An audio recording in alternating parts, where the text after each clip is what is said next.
Welcome back, you dysgenic failures. This is Real News, Episode 2.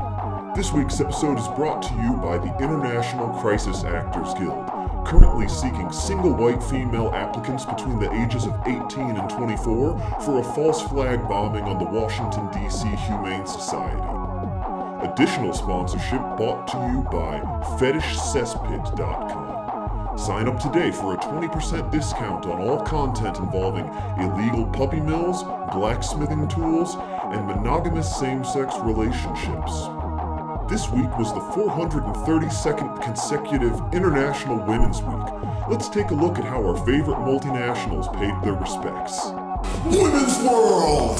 This week, Range Resources added pink dye to the fracking fluid at every active site in America, hoping to raise awareness about the lack of female leadership in the oil and gas industry.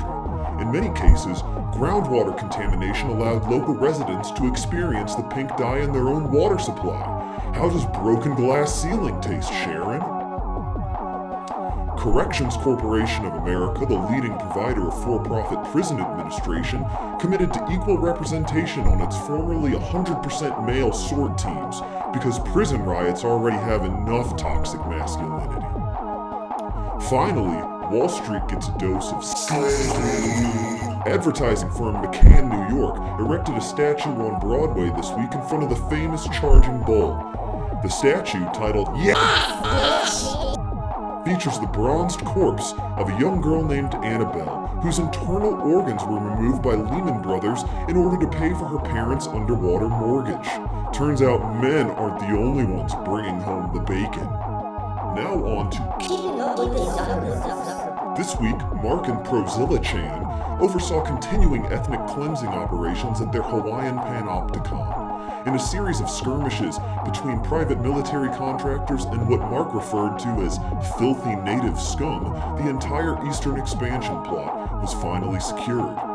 Zuckerberg plans to donate the salvageable organs to Meals on Wheels, claiming they'll never know the difference.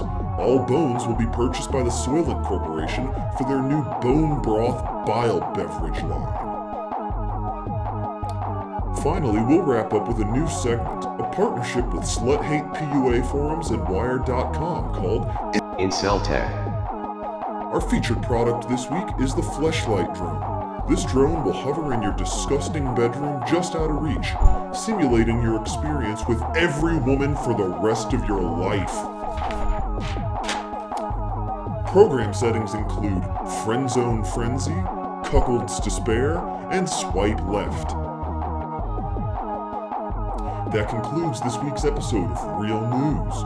This week we're broadcasting live to the Tampa Ladies Supermax prison, as well as John Schindler's genital image server farm.